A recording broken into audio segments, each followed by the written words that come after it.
এদেশে অভ্যুত্থান হলো, গণ অভ্যুত্থান। তখন এই দেশটাকে সুন্দর করার এবং ইসলামকে মজবুত করার, মানবতা জুলুম থেকে মুক্তি পাওয়ার একটা সুযোগ এসেছিল। এই সুযোগকে কাজে লাগাবার জন্যে আমরা আলহামদুলিল্লাহ সাধ্য অনুযায়ী আমরা চেষ্টা করেছিলাম যে আমরা বিএনপি, আওয়ামী লীগ, অন্য অন্য রাজনৈতিক দল আমরা দেখেছি, কিন্তু এই দেশের ভিতরে 92 জন শতকরা মুসলমান বসবাস করে। মুসলমান অর্থই হলো তারা ইসলাম নীতি আদর্শ, ইসলামকে ধারণ করেছে বিধায় তো তারা মুসলমান দাবি করতে পারছে, কিন্তু ইসলামী নীতি আদর্শ অনুযায়ী এদেশ পরিচালনা আমরা দেখি নাই। তাই সেই হিসাবে আমরা ইসলামী দলগুলোকে একত্রিত করে এবং দেশপ্রেমিক যারা রাজনৈতিক দল রয়েছে তাদেরকে একত্রিত করে আমরা নতুন একটা দেশ গড়ার স্বপ্নকে সামনে রেখে যখন আমরা কার্যক্রম শুরু করেছিলাম, আলহামদুলিল্লাহ। এত জোরে কথা বলেন কারা? এই আমাদের দায়িত্বশীলরা বলে, আমাদের দায়িত্বশীল এত জোরে কথা বলেন। তাই যেই কথা বলতে চাইছিলাম, সেখানে একটা পরিবেশ আল্লাহ তৈরিও করেছিল। আপনারা দেখেছেন মানুষ কিন্তু আলহামদুলিল্লাহ পরিবর্তনের জন্য মানসিকভাবে তারা তৈরিও। আউযু বিল্লাহি মিনাশ শাইতানির রাজীম, বিসমিল্লাহির রহমানির রহিম। কুতিবা আলাইকুমুস সিয়ামু কামা কুতিবা আলাল্লাযীনা মিন ক্বাবলিকুম লাআল্লাকুম তাত্তাকুন। وقال تعالى شهر رمضان الذي أنزل فيه القرآن. وقال تعالى ولا تهنوا ولا تحزنوا وأنتم الأعلون إن كنتم مؤمنين. صدق الله العلي العظيم. درود شريف পড়ি। اللهم صل على سيدنا ونبينا شفيعنا وحبيبنا ومولانا محمد সাল্লাল্লাহু আলাইহি ওয়া আলা আলিহি ওয়া আসহাবিহি ওয়া বারাক ওয়া সাল্লাম। শুকরিয়া আদায় করতেছি মহান রব্বুল আলামিনের দরবারে। পবিত্র রমজান মাসে ইফতারির পূর্ব মুহূর্তে এই দোয়া মাহফিলে আমরা উপস্থিত হতে পেরেছি। শুকরিয়া তার সবাই বলি আলহামদুলিল্লাহ। ইসলাম শব্দের অর্থ আমরা জানি, আবার স্মরণ করাইয়া দিচ্ছি। ইসলাম শব্দের অর্থ হলো আত্মসমর্পণ। মানে মুসলমান, এইটা কি আমরা প্রতিশব্দ বলি ইসলাম। যারা ইসলাম মানে তাদেরকে বলা হয় কি মুসলমান। আর ইসলাম শব্দের অর্থ শান্তি। আর যারাই নাকি ইসলাম মানে তাদের কি বলা হয় মুসলমান। আর মুসলমান অর্থ আমরা এইভাবে করব আত্মসমর্পণ। আত্মসমর্পণ অর্থ আমরা বুঝি যার কাছে আত্মসমর্পণ করে তার নিজের ব্যক্তিগত কোনো বুদ্ধি, চালাকি, শক্তি আর চলে না। যার কাছে আত্মসমর্পণ করবে সে যেভাবে তাকে চালাবে ওইভাবে চলার নামই হলো আত্মসমর্পণ। তা আমরা যেহেতু মুসলমান দাবি করছি, মুসলমান হিসাবে আমি সকলকেই রমজানের পবিত্র রোজার মধ্যে আমি আমাকে সহ স্মরণ করে দেওয়ার জন্য বলছি। আমি আপনাদের সামনে কোরআনুল কারীম থেকে আয়াত শরীফ তেলাওয়াত করেছি। প্রথম আয়াতে আমি বলেছি, তেলাওয়াতের মাধ্যমে আপনাদেরকে বোঝাতে চেয়েছি যে আল্লাহ রাব্বুল আলামিন রমজান মাসে রোজা ফরজ করেছেন কেন? এর মাধ্যমে তোমাদের ভিতরে আল্লাহর ভয় পয়দা হবে। ওই ব্যাখ্যা তো এখন দেওয়ার সুযোগও নাই, করাও দরকার নাই। আপনারা তো স্বাভাবিক বোঝেন যে এত একটা পরীক্ষার পরে আল্লাহ তার ফল দেবে তাকওয়া, মানে আল্লাহর ভয় ভিতরে পয়দা। তাহলে বুঝতে হবে যে তাকওয়া যে সম্পদটা, এটা অত্যন্ত গুরুত্বপূর্ণ এবং মহামূল্যবান এক সম্পদ। কথা ঠিক না? তাকওয়া ব্যাপারে আপনারা বিভিন্ন ওলামায়ে কেরাম সহ আলোচনায় আমরা শুনে আসছি, আল্লাহ কবুল করলে শুনব। তবে সংক্ষেপ কথা এতটুকুই, আল্লাহর ভয় ভিতরে পয়দা হওয়া অর্থ কি?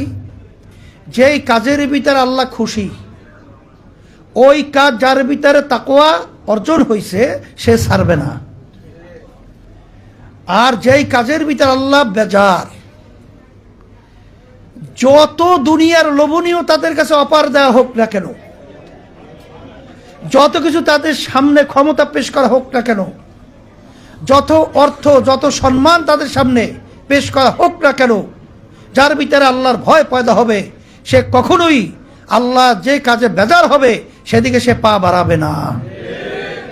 এর নাম হলো তাকওয়া। আলহামদুলিল্লাহ, যার বাস্তবতা আমরা দেখেছি, আল্লাহ খুদু ফজলুল করিম রহমাতুল্লাহি আলাইহি আব্বাজান, তিনি ইসলামী রাজনীতি করতেন। আমরা বুঝ হওয়ার পরে যেটা দেখেছি যে যেই কাজে আল্লাহ বেজার হবে,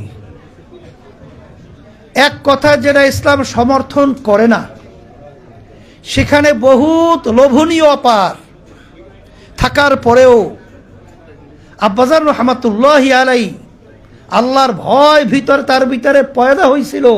এর বাস্তবতা হিসেবে আমরা দেখেছি যে তাকে কখনোই লোভনীয় কোনো অপারে তাকে নত করতে পারে নাই।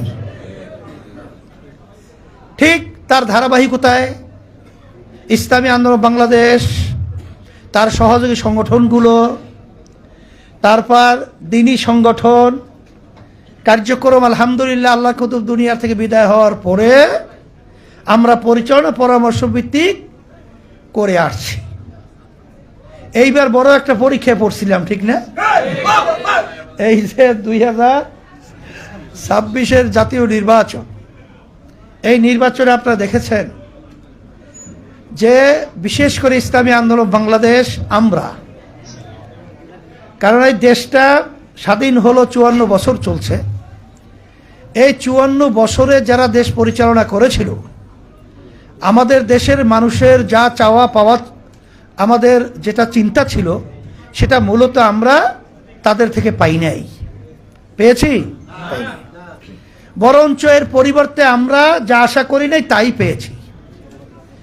আপনি কি বলবেন? বিনা অপরাধে বছরকে বছর, যুগ পর যুগ জেলের ভিতরে জীবন শেষ করা, বিনা অপরাধে ফাঁসির মতো ঘটনা বাংলাদেশে দেখেছি। এই দেশের ভিতরে কোনো ব্যবসায়ী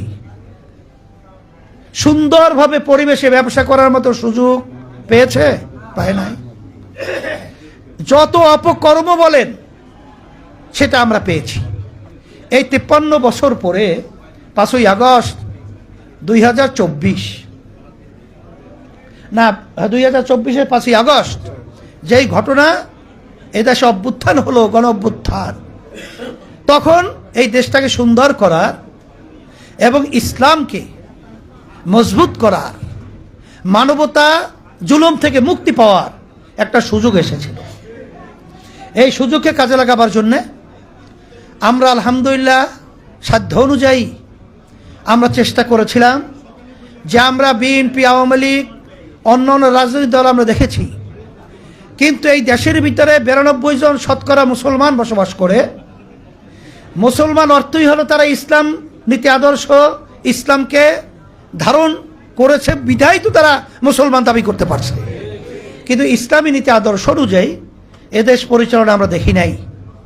তাই সেই হিসাবে আমরা ইসলামী দলগুলোকে একত্রিত করে এবং দেশপ্রেমিক যারা রাজনৈতিক দল রয়েছে তাদেরকে একত্রিত করে আমরা নতুন একটা দেশ গড়ার স্বপ্নকে সামনে রেখে যখন আমরা কার্যক্রম শুরু করেছিলাম, আলহামদুলিল্লাহ, এত জোরে কথা বলেন কারা? এই আমাদের দায়িত্বশীলরা বলে, আমাদের দায়িত্বশীল এত জোরে কথা বলেন।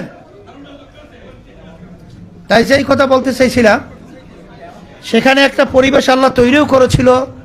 আপনারা দেখেছেন মানুষ কিন্তু আলহামদুলিল্লাহ পরিবর্তনের জন্য মানসিকভাবে তারা তৈরিও হয়েছিল। যখন নাকি এই পরিবেশটা তৈরি হলো, তখন আমরা কি দেখলাম? আমরা করেছিলাম একটা সমঝোতা। আর এই সুযোগ দেখে এক শ্রেণী আমি বলবো লোভী, এরা এই সুন্দর পরিকল্পনাটাকে ধ্বংস করার জন্য এককভাবে ক্ষমতায় যাওয়ার লোভ নিয়ে ওরা বিভিন্ন ধরনের ষড়যন্ত্র করে রাত্রকে দিন বানিয়ে দিনকে রাত্র বানিয়ে আমাদেরকে ধোঁকা দিয়ে বিভিন্ন ধরনের ক্ষমতায় যাওয়ার নীল নকশা তৈরি করেছিল।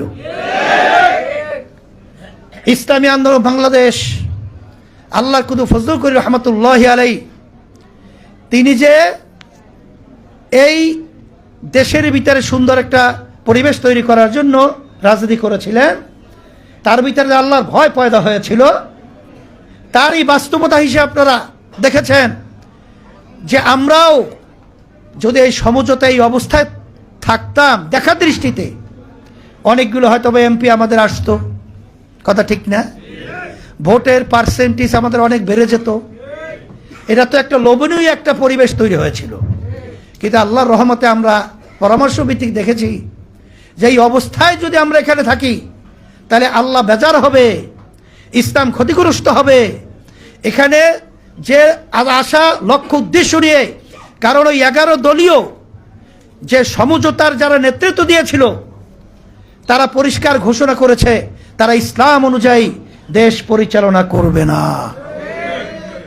তাই যেহেতু ইসলাম অনুযায়ী দেশ পরিচালনা করবে না, তা আমি ইসলামী দল হিসাবে আমি যদি এই সমঝোতায় থেকে আমি ক্ষমতার অংশীদার হই, তাহলে সেখানে তো আল্লাহ বেজার হবে না খুশি হবে? আবার একটু মুখ খুলে বলে, আল্লাহ বেজার হবে।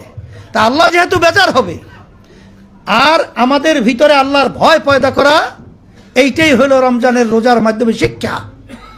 এর জন্যই আমরা এই লোভনীয় পরিবেশ, এই অবস্থা থেকে আমরা তখন ফিরে এসে তখন আমরা আল্লাহকে বেজার না করে সঠিক ইসলামের পক্ষে একটা বাক্সকে আমরা আলাদা করে জাতির সামনে আমরা উপস্থাপন করেছিলাম। তখন আমরা তো দেখার দৃষ্টিতে বুঝতেই পেরেছি স্রোতের বাহিরে কি হয় বা না হয়। কিন্তু আলহামদুলিল্লাহ আমরা যে এত পার্সেন্ট ভোট পাবো এটা কিন্তু আমরা বুঝি নেই। কারণ এখন একা না, আমরা সব চলে গেছে একদিকে, কিন্তু সেখানে প্রায় 3% মতো ভোট আল্লাহর রহমতে আমাদের পক্ষে আল্লাহ দিছে না। তারপরে একজন এমপি আল্লাহ আমাদেরকে পুরস্কার হিসাবে আল্লাহ দেয় নাই। কিন্তু এটা তো হওয়ারই কথা ছিল না, যে পরিবেশ হয়েছিল।